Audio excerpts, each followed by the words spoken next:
Hi guys, welcome to Kenganda. On today's episode of Kenganda News, we are in Uganda talking about the current ruling president, Mr. Yoweri Kaguta Museveni, who recently called the members of parliament clowns. Now, last week, while addressing the 243 newly elected National Resistance Movement parliamentarians, President Yoweri Museveni mocked parliament by describing it as a theater-like house full of clowns who keep sitting, standing, and saying point of order. Now we're going to play for you the clip so you can hear him actually say what we are telling you, okay? So for you to come here as MPs and you just sit, members of parliament, honorable, what? The whole day? Standing, sitting down, point of order, point of information.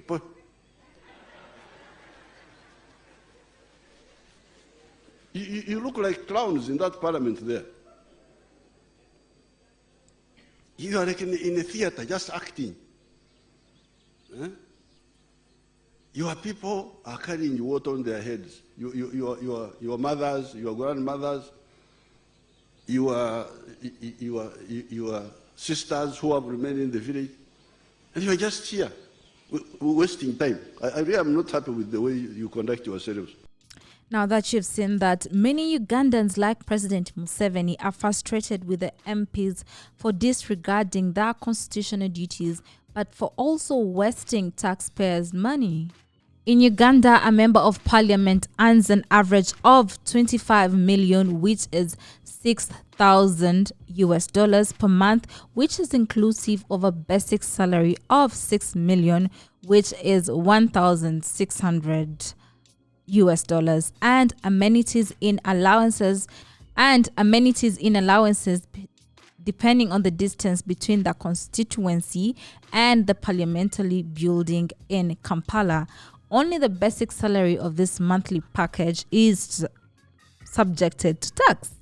Now, if we are to use the same figures for the next parliament, it will imply that the government of Uganda will have to expend over 158 billion annually on the 527 members of parliament.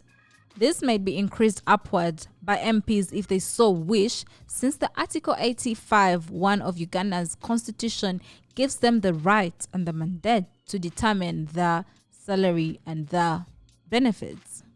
Each of the incoming 11 parliamentarians will also be given 300 million to purchase a brand new vehicle.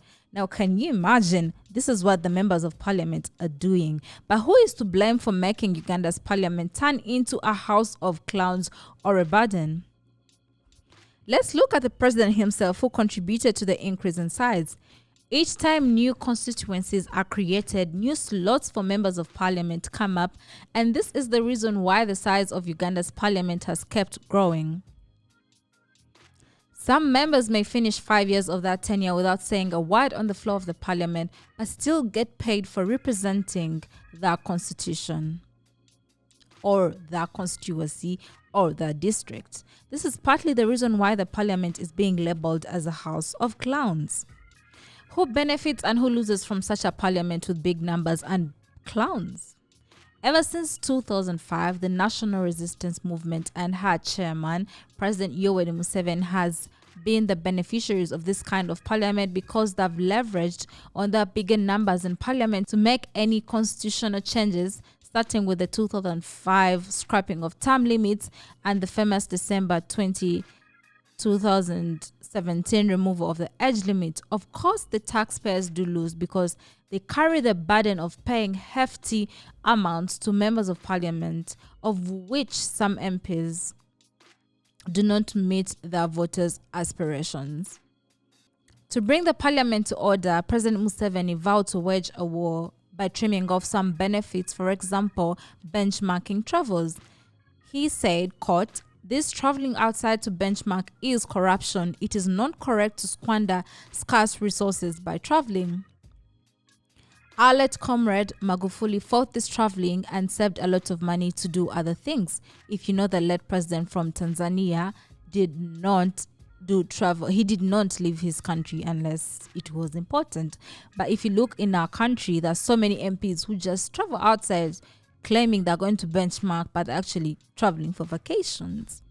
Now, it's not surprising that the president has called the members of parliament clowns. He is known for putting people on the spotlight. If you do search about him and search about the other MPs he has embarrassed, he is known to call people outright for their bad decisions or what they're not doing right. Or if he told a certain MP you need to do this and they don't do it, then he will publicly state that he told the MP what to do and they didn't do it. He's kind of a grandfather who's trying to like reel in all his kids to do the right things, and when they don't do the right things, he just puts them on a blast. Now let's look at the fact that members of parliament are the highest paid people in Uganda. They earn a lot of money even when they're just sitting in the parliament and listening to the Speaker of Parliament. That's still money that they're getting paid. But we hope that moving forward that can change, because I think so many taxpayers are tired of funding some politicians' lives. Now guys, tell us what you think in the comment section. Please like this video and subscribe to our YouTube channel. Also follow us on all our social media pages: Kengana Nation Facebook, Kengana Nation Twitter, Kengana Nation Instagram. I'm your host Janita. Till next time.